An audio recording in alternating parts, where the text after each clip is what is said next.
Keystone presenting Vira, truly independent AI homes. 0% no other charges. போரூருக்கே இது புதுசு. at Kattupakkam Porur. இன்னும் சொல்லப்போனால் மந்திரி பதவியை விட திமுக மாவட்ட செயலாளருக்கு தான் மந்திரி ரேங்க் இருக்கும். ஒரு மந்திரிக்காவது ஒரு துறைக்கு தான் கட்டுப்பாட்டில் இருக்கும். ஆனால் திமுகவில் ஒரு மாவட்ட செயலாளருக்கு எல்லா துறையும் கட்டுப்பாட்டில் இருக்கும். பல மாவட்ட செயலாளர்கள் மீது முதலமைச்சர் திமுக தலைவர் ஸ்டாலினுக்கு இருக்கக்கூடிய அதிருப்தியின் வெளிப்பாடு இது என்று கூட நாம் எடுத்துக்கொள்ளலாம். இதை நிர்வாக ரீதியிலான ஏற்பாடுன்னு அவங்க சொல்லுவாங்க. அதை யாரும் கேள்வி கேட்க முடியாது. ஏன்னா அவங்களோட உரிமை அது. ஆராசாவை கொண்டு வந்து சென்னைக்கு பொறுப்பாளராக போடுறது ஆச்சரியமான விஷயம்தான். ஏன்னா சென்னையில் திமிங்கலங்கள் இருக்குது, உங்களுக்கு தெரியும். 3 MPs இருக்காங்க. எல்லாம் வாரிசுகள், அமைச்சர்களோட பழந்துன்னு கொட்டை போட்டவங்க. ஒரு விதத்தில் அனைத்து ஜாதியினரும் அர்ச்சகராகலாம்னு போது அந்த முயற்சிக்கான ஒரு பின்னடைவாக கூட பார்க்கலாம். அப்போ ஆகம விதிப்படி நடக்காத கோயில்களில் தான் இந்த அனைத்து ஜாதியினரும் அர்ச்சகராகலாம். ஆகம விதிப்படி நடத்தக்கூடிய கோயில்களில் அனைத்து ஜாதியினரும் அர்ச்சகராக முடியாது. அந்த மத வழிபாட்டு உரிமை இருக்குது. இங்கே நீ பிறப்பால் ஒரு குறிப்பிட்ட ஜாதியில் பிராமணனாக பிறந்தால் மட்டும்தான் நீ சங்கராச்சாரி ஆக முடியும். இப்போ இந்த சங்கராச்சாரியாருக்கு ஒருத்தர் கொண்டு வந்தாங்க, இளைய பீடாதிபதி ஒருத்தரை கொண்டு வந்தாங்க. சரி, கணேச சர்மான். 95லேருந்து 105 சீட்டு விஜய்க்கு வரும், 75லேருந்து 85 சீட்டு திமுக வரும்ன்றாங்க, 65லேருந்து 75 சீட்டு, 55லேருந்து 65 சீட்டு எடப்பாடிக்குன்றாங்க. இது ரொம்ப ஆச்சரியமாக இருக்குது. இது 3வது இடத்துக்கு ஏடிஎம்கே தள்ளப்படுறது ஆச்சரியமானதாக இருக்குது. விஜய் 15லேருந்து 20% ஓட்டை உடைப்பாருன்னு தான் என்னுடைய கணிப்பு. பிரசாந்த் கிஷோர் சொன்ன கணிப்பு தான் என்னுடைய கணிப்பும். இடங்களை பற்றி சொல்ல முடியாதுங்க, அது எப்படி வேணால் வரலாம், சைபராக கூட ஆகலாம் விஜய். ஆனால் ஒரு 15லேருந்து 20% ஓட்டை அவர் உடைப்பாருன்னு தான் நான் எதிர்பார்க்குறேன். அது யாருக்கு பாதிப்புன்றது தான் இன்றைக்கி $1 மில்லியன் கேள்வி.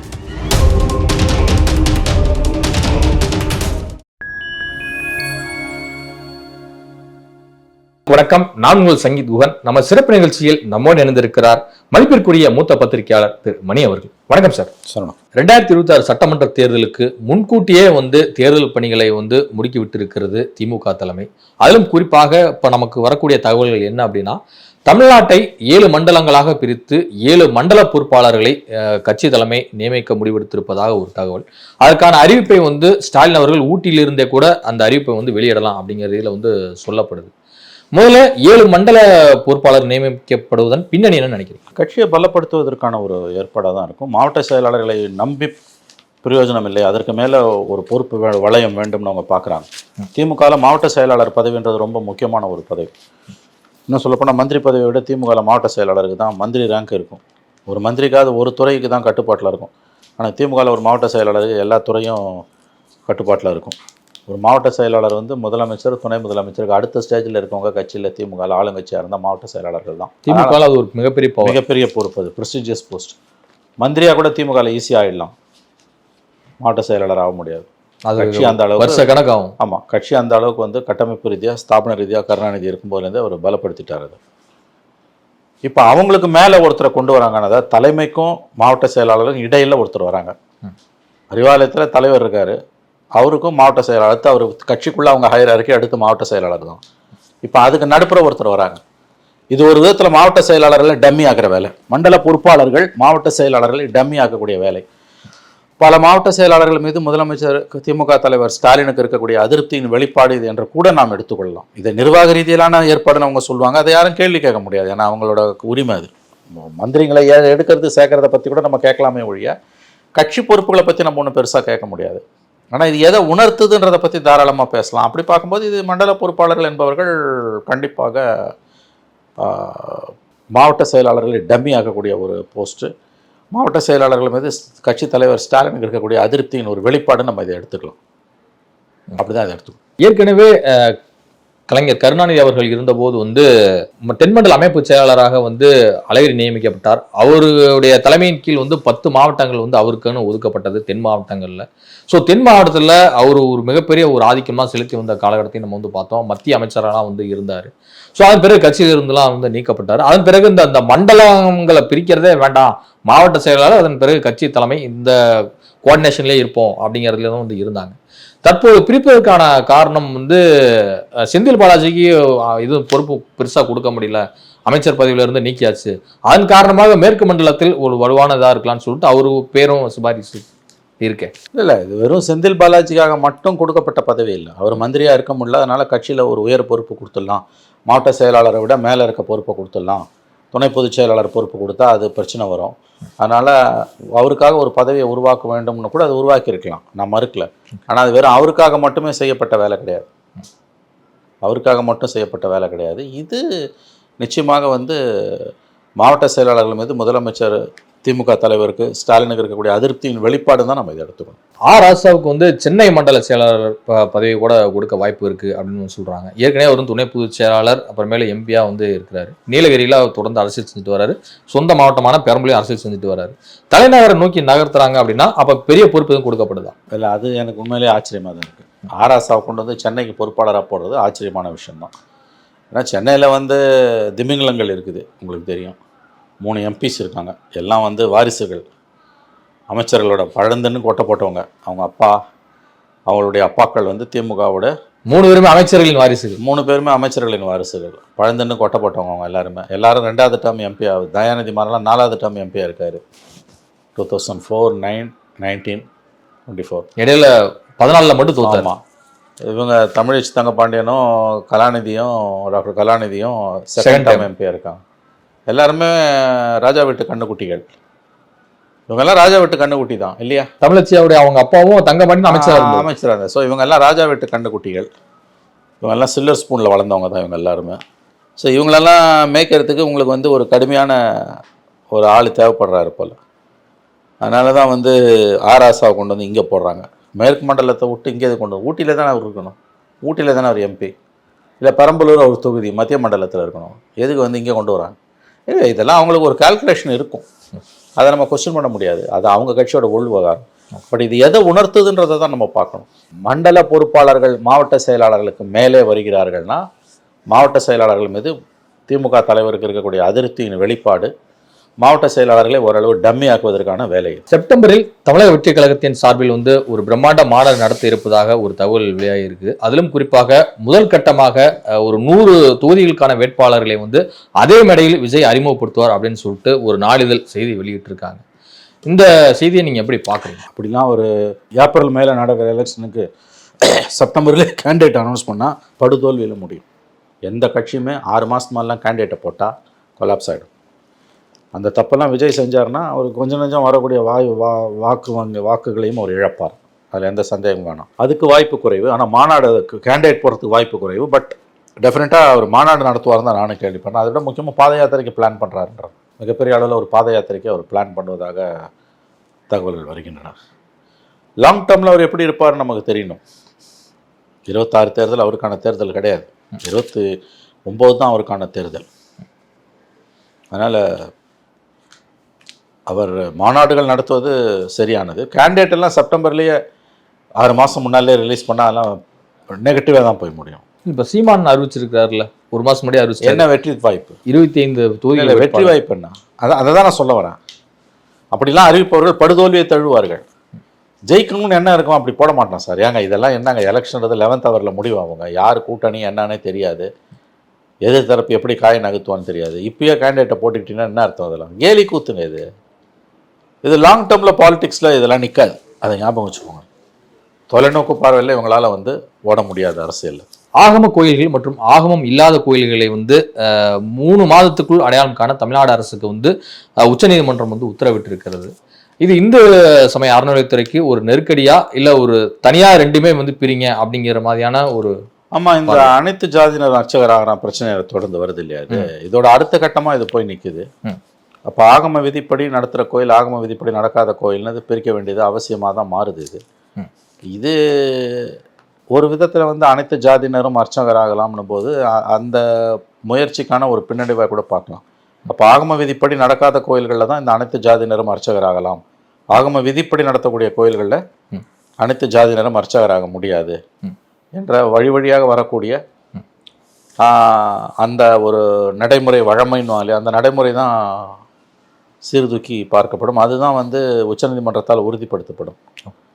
பிறப்பால் நீ இந்த ஜாதியில் பிறந்தாதான் அர்ச்சகராக முடியும், கற்பகிரகத்துக்குள்ளே போய் சாமியை தொட முடியும்ன்றது ஏற்றுக்கொள்ள முடியாத விஷயம்.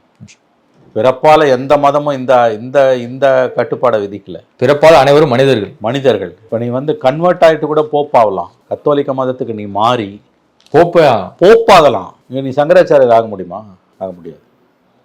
இஸ்லாத்தை அதே மாதிரி நீ வந்து இஸ்லாத்துக்கு நீ மாறினீன்னா அங்கே அந்த மத குருமாரா நீ மேலே வரத்துக்கான எல்லா விதமான வாய்ப்பும் உனக்கு கொடுக்கப்படும். ஆனால் இந்து மதத்தில் அந்த மத வழிபாட்டு உரிமை இருக்கு. இங்கே நீ வந்து பிறப்பால் ஒரு குறிப்பிட்ட ஜாதியில் பிராமணனா பிறந்தா மட்டும்தான் நீ வந்து சங்கராச்சாரி ஆக முடியும். இப்போ இந்த சங்கராச்சாரியாருக்கு ஒருத்தர் கொண்டு வந்தாங்க, இளைய பீடாதிபதி ஒருத்தரை கொண்டு வந்தாங்க. சரி, கணேச சர்மான்னு சின்ன பையன் தான், அவர் 20 வயசு தான். அவர் வந்து இன்ஃபேக்ட் இப்போ இருக்கவர் அதை விட சின்ன, ஒரு 18 வயசுல ஆனார். அவர் மேஜர் ஆகிறதுக்கு முன்னாலே ஆனார். விஜயேந்தர் வந்து 17 வயசுல என்னமோ ஆனார். அது பெரிய பிரச்சனையாச்சு. மைனர் 83ல் 82 83ல் எப்படி ஒரு சட்டப்படி மைனராக இருக்கணும்னு எப்படி சங்கராச்சாரியர் ஆக்கலாம்? கல்யாணம் பண்ண முடியாதுன்னா சன்னியாசம் மட்டும் கொடுக்கலாமா? 18 வயது ஆன ஒருத்தனை தான் நீ கல்யாணம் பண்ணணும். திருமண வயது 18 வயது ஆகாமல் ஒருத்தனை கல்யாணம் பண்ணுறது சட்டப்படி குற்றம்னா சன்னியாசி ஆக்கிறதும் குற்றம் தானே? இந்த பேச்சு அப்போ வந்தது. நான் சொல்கிறது 42 43 வருஷத்துக்கு மேலே 80களில் வந்தது. எனவே அது கடந்து பாதை கடந்து வந்திருக்கோம். இப்போ இப்போ வந்திருக்கக்கூடிய அந்த பீடாதிபதி பிறப்பால் அவர் ஒரு பிராமணர். வேற எந்த ஜாதியை சேர்ந்தவனா சங்கராச்சாரியர் ஆக முடியுமா? ஆக முடியாது. அப்போ இதில் வந்து நீங்கள் வந்து அர்ச்சகர் ஆக முடியாது அப்படின்றது வந்து ஏற்புடையதல்ல. அதனால தான் கலைஞர் கொண்டு வந்தது ரொம்ப நியாயமான ஒரு முயற்சி. அது அனைத்து ஜாதியினரும் அர்ச்சகர் ஆகலாம் என்பது எஸ், எல்லா கோயிலையும் தான். அது என்ன ஆகம விதி இல்லாதது. கபாலீஸ்வரர் கோயிலில், பார்சாதி கோயிலில், ஸ்ரீரங்கத்தில் ஆக முடியாது. முண்டகண்ணி அம்மன் கோயில் ஆகலான்னா இது கதையாக இருக்குது. அது அதனால் ஆகம விதிப்படி நடத்தக்கூடிய கோயில்கள், ஆகம விதிப்படி நடக்காத கோயில்கள் என்கின்ற அந்த கணக்கெடுப்பை எடுத்து என்னைக்கு வந்து ஜட்ஜ்மெண்ட் இன்னைக்கு வந்துருக்கு. இப்போ ஐ திங்க் இது இன்னமும் இந்த மோதலை கூர்மைப்படுத்தும். பிறப்பால் தான் வந்து எனக்கு உரிமை, கடவுளை தொட்டு சிலையை தொட்டு கர்ப்பகிரகத்துக்குள்ளே போக உரிமை இருக்குதுன்னா அந்த உரிமை கண்டிப்பாக தகர்க்கப்பட வேண்டும். பிறப்பால் மனிதர்கள் சமம் இல்லை என்கின்ற அந்த ஏற்றத்தாழ்வை அது ஸ்திரப்படுத்துது, நிரந்தரமாக்குது, பெர்பெச்சுவேட் பண்ணுது இல்லையா? அதை தான் சொன்னேன். நீ இந்துவா பிறந்து இந்தியாவில் எந்த ஜாதியில் வேணா, இந்துவா பிறந்து இந்தியாவில் எந்த ஜாதியில் வேணா நீ இந்துவா பிறந்து கிறிஸ்துவத்துக்கு நீ மாறி போப் வரைக்கும் நீ வர முடியும். இங்கே நீ பிராமணனா ஜாதியில் பிறக்கலன்னா நீ அர்ச்சகர் ஆக முடியாது. ஜனாதிபதி ஆகலாம், அர்ச்சகர் ஆக முடியாது. அது என்னங்க கொடுமை? அது இந்த நாட்டோட ஜனாதிபதியாக கூட நீ ஆகலாம். நிறைய பேர் அதுதான் வந்து ஒரு கருத்தெல்லாம் சோஷியல் மீடியாவில் வைக்கிறாங்க.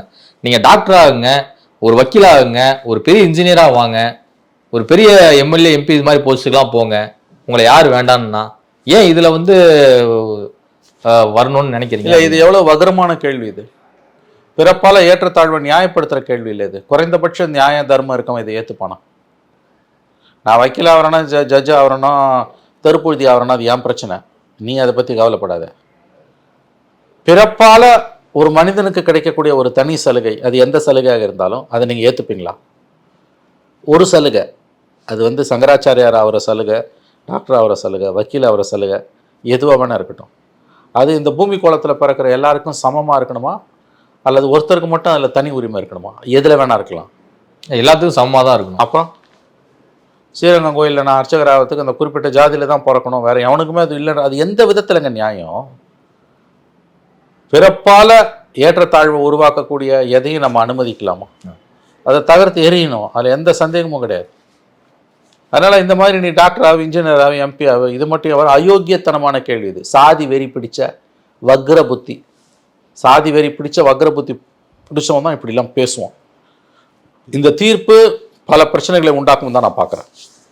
தெளிவாக கொண்டு வந்து வச்சுருவோம். ஆகம விதி இல்லாத இடத்துல முண்டகண்ணி அம்மன் கோயில், இல்லை ஆகம பரமேஸ்வரி கோயில், ஐயனார் கோயிலில் நீ அர்ச்சகராக இருந்துக்கோ, ஸ்ரீரங்கம் கோயிலுக்கு, பார்சாதி கோயிலுக்கு, இதுக்கு அது பேர் என்ன, கபாலீஸ்வரர் கோயிலுக்குலாம் உள்ள வராதுன்றோம். கதையா இருக்குது. இது எல்லா மக்களுமே வழிபடுற ஒரு ஸ்லங்க தானே வந்து. அப்புறம் அப்படி இருக்கும் எல்லா மக்களுமே போய் பூஜை நமஸ்காரம் பண்ணலாங்கிறது பண்ணிதான் இயல்பான விதி தானே. எஸ், அதில் எந்த சந்தேகமும் கிடையாது. திமுகவுக்கு எதிராக ஆர்எஸ்எஸ் உருவாக்கி இருக்கும் அஜெண்டா தான் வந்து விஜயும் பாஜகவும் அண்டர் டீலிங் வந்து போட்டிருக்காங்க.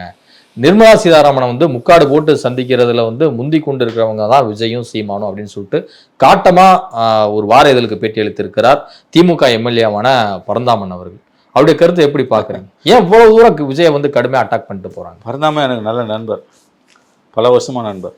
ஓகே, ஆனால் ஏன் அவர் இப்படி பேசுறாருன்னு எனக்கு புரியல. பரந்தாமன் ஆர்எஸ்எஸ் தான் உருவாக்குதுன்றதுக்கு நீங்கள் இப்போ கையில் என்ன ஆதாரம் வச்சுருக்கீங்கன்றது எனக்கு தெரியல. திமுகவை எதிர்க்கிறவனெல்லாம் ஆர்எஸ்எஸ்ன்னு நீங்கள் சொல்லக்கூடாது, அது தப்பான பார்வை நான் பார்க்குறேன்.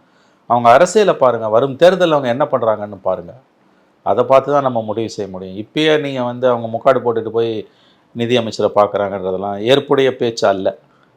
அதனால் இப்பயே முத்திரை குத்துறது தவறுன்றதான் நான் நினைக்கிறேன். பரந்தாமன் கருத்தை நான் ஏற்றுக்கொள்ளவில்லை, நிராகரிக்கிறேன். இப்போ சில மாதங்களுக்கு முன்பு வெளியான சி ஓட்டர் கருத்து கணிப்பாக இருக்கட்டும், யார் வந்து மக்களுடைய மனசில் முதலமைச்சராக வரணுங்கிற அந்த ஒரு கருத்து கணிப்பில் வந்து ஸ்டாலின் அவர்களுக்கு முதலிடமும், 2ஆம் இடத்தை வந்து விஜய் அவர்களும், 3ஆம் இடத்தை எடப்பாடி பழனிசாமி அவர்களும், 4ஆம் இடத்தை அண்ணாமலையும் வந்து பெற்றிருந்தார். அதன் பிறகு அதிமுக பாஜக கூட்டணி உருவானதெல்லாம் நம்ம வந்து பார்த்தோம். தற்போது மும்பை நிறுவனம் வந்து நடத்தியிருக்கக்கூடிய சர்வேயில் வந்து தாவேகாவுக்கு ஒரு அமோகமான வரவேற்பு தமிழ்நாட்டில் வந்து இருக்கு. கிட்டத்தட்ட ஒரு 80க்கும் மேற்பட்ட தொகுதிகளை கூட வெல்வதற்கான வாய்ப்புகள் இருக்கு அப்படின்னு சொல்றாங்க. அதற்கு அடுத்த நிலையில திமுக ஆப்ஷன் எல்லாம் வந்து வைக்கிறாங்க. இது வந்து தனியாக உருவாக்கப்பட்ட ஒரு சர்வேவா இல்ல அது கல யதார்த்தம் இப்படி பிரதிபலிக்குது அப்படின்னு எடுத்துக்கலாமா? இது பிளான்டடான்னு நீங்கள் கேட்குறீங்க. நீங்கள் வந்து பிளான்டடான்னு எனக்கு தெரியாது, ஆனால் அவங்க சொல்கிறது ரொம்ப அதிர்ச்சியாக இருக்குது. 95லேருந்து 105 சீட்டு விஜய்க்கு வரும், 75லேருந்து 85 சீட்டு திமுக வருன்றாங்க, 65லேருந்து 70 75 சீட்டு, 55லேருந்து 65 சீட்டு எடப்பாடிக்குன்றாங்க, பாஜக ஏடிஎம்கே பிஜேபி. இது ரொம்ப ஆச்சரியமாக இருக்குது. இது 3வது இடத்துக்கு ஏடிஎம்கே தள்ளப்படுறது ஆச்சரியமானதாக இருக்குது.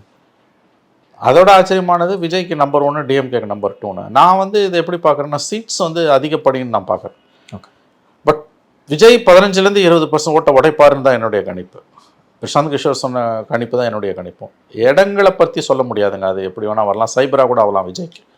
ஆனால் ஒரு 15லேருந்து 20% ஓட்டு அவர் உடைப்பாருன்னு தான் நான் எதிர்பார்க்குறேன். அது யாருக்கு பாதிப்புன்றது தான் இன்றைக்கி $1 மில்லியன் கேள்வி. திமுகவுக்கு அது பெரிய பாதிப்பை ஏற்படுத்தலாம் என்று அஞ்சப்படுகிறது. அதிமுகவும் பாதிப்பை உள்ளாகும் என்று தான் அஞ்சப்படுகிறது. திமுகவுக்கு ஏற்படுத்துறதுக்கும் வாய்ப்பு அதிகம் தான் நான் நம்புகிறேன். ஏடிஎம்கே ஓட்டையும் அவர் உடைப்பார். முதன்முறையாக தமிழ்நாடு சட்டமன்றம் தொங்கு சட்டமன்றாக வரப்போகுது தான் என்னுடைய கணிப்பு. 4 முனை போட்டி வந்துன்னா take away of the 4 corner fight. ஒருவேளை 4 முனை போட்டி உறுதிப்படுத்தப்பட்டால் தமிழகத்தில் நிச்சயம் தமிழகம் தொங்கு சட்டமன்றத்தை சந்திக்கும் தான் நான் பார்க்குறேன். முதன்முறையாக வரலாறு. இதுவரை உங்கள் பல்வேறு கருத்துக்களை நன்றி சார். நன்றி சார்.